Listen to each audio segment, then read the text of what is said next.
You know, I remember when you gave me the test, the first thing, I don't know if you remember, you should remember this. The first words that came out of my mouth, I'm not Dana White. do not tell me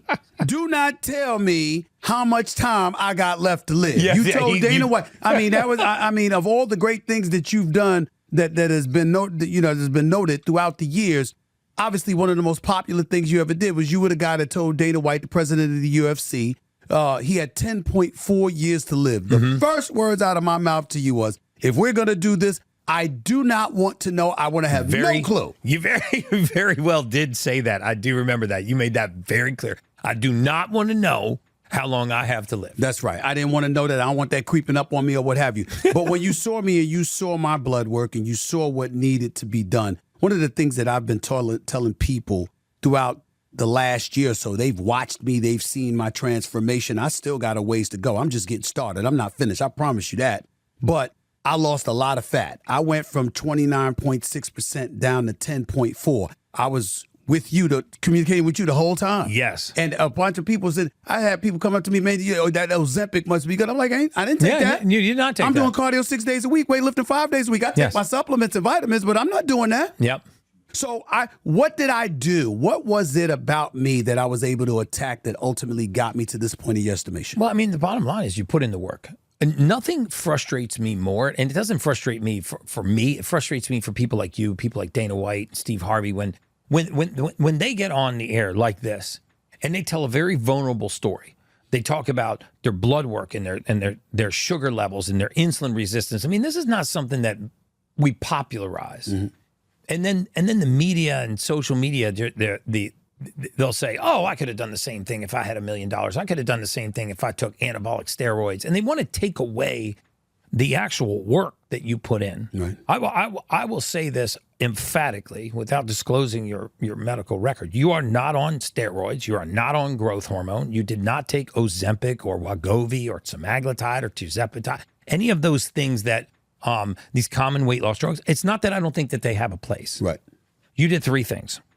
You began to supplement for deficiency. So what we did was we took that genetic test of yours and I said, Stephen, this is the type of B12 you need. Right. It's called methylcobalamin. You actually are very deficient in one of the most key nutrients in the human body called methylfolate. We think that folic acid is a necessary nutrient in the human body. It's not. Folic acid is a man-made chemical. You cannot find folic acid anywhere on the surface of the earth. Mm-hmm. It does not occur naturally in nature. But yet we spray our entire grain supply, all white flour, all white rice, all white bread, all white pasta, and all cereals with this chemical folic acid. And then we wonder why we have so much ADD, so much ADHD, so much bipolar, so much depression, so much poor sleep, such a skyrocketing rate of infertility. We have skyrocketing rates of miscarriages, multiple miscarriages. And yet the body is just missing simple raw materials. I'm not saying all the time, but there's enormous amounts of clinical evidence, peer-reviewed clinical evidence that support the fact that when you have a gene mutation, which you had, called MTHFR, the most common gene mutation in the world, your body cannot process this folic acid. You have to give it methylfolate. When we gave you methylfolate, all of a sudden, we saw some of these major markers of inflammation, homocysteine, C-reactive protein, start to come down. We saw the gut motility start to return to normal. People spend a lifetime struggling with gut issues. They got gas, bloating, diarrhea, constipation, irritability, cramping. They look at food sensitivities. They look at food allergies. They do stool testing. They do all this stuff. Yeah. They overlook the fact that the body needs this nutrient, methylfolate, in order to have the pace of the gut be normal. My entire staff is listening to you because each of them got bellies. But go ahead. Go ahead. Except one. I see. Except one. Okay. All right. These are my next superhuman projects that are right off camera here. My next superhuman project. So what happens is you put that raw material back in the body. Now, we did do a couple of things with some peptides. Right. Because I want to point out, you pointed out the amount of body fat that you lost, but what's really important is you not only did not lose muscle, you gained lean muscle mass over the same period of time. And that's critically important because when people use these Wegovys, Ozempics, semaglutide, the weight loss drugs, a third to half of the weight they lose is lean body mass. Now, when people say they want to lose weight, what they really mean is I want to lose fat. Right. That's what they mean. They don't mean I want to lose muscle. I want to lose connective tissue. I want to lose bone. I don't want my bones to demineralize. I don't want to lose, tendons, ligaments, cartilage. I don't want to erode. I want to lose fat. And that's a really important distinction. You began a weight-bearing exercise program. We balanced your testosterone without testosterone. I'll just be clear about that. You were deficient in vitamin D3 and something called DHEA. Right.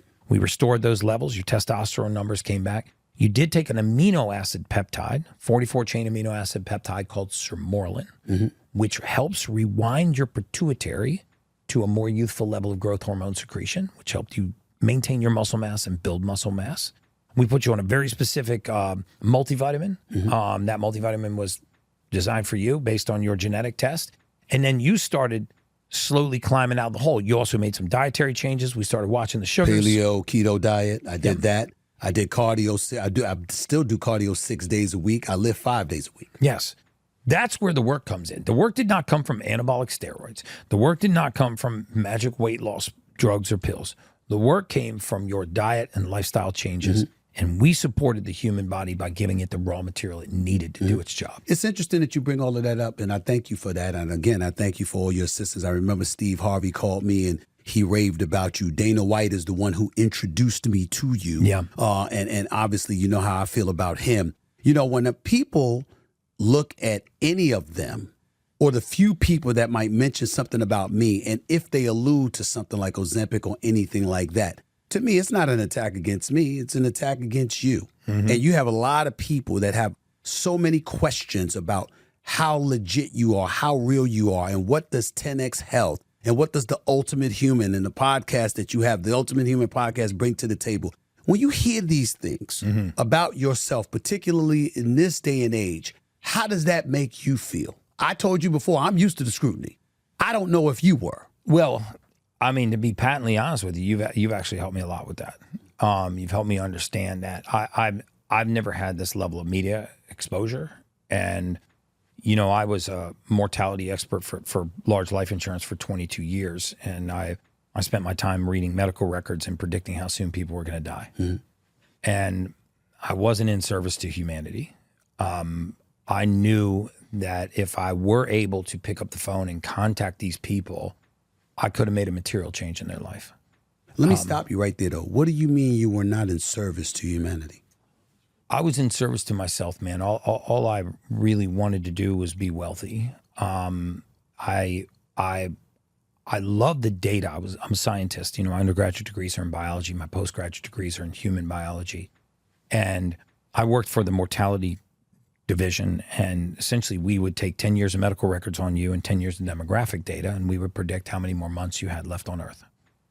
And you begin to realize very quickly that the reason why people are not living longer, healthier, happier lives are what we called modifiable risk factors, which meant had I just been able to, and I was precluded by law, but had I been able to pick up the phone and just call that person and say, listen, you need to stop taking the methotrexate, start taking this, start taking vitamin D3, get off of this, take that, you know, get your anemia is non-responsive to what you're taking. You need to switch to this. Had I just been able to contact the patient. Now, I understand why they didn't allow me to do it. I'm not licensed to practice medicine. I am not a physician. Okay. I'm a human biologist.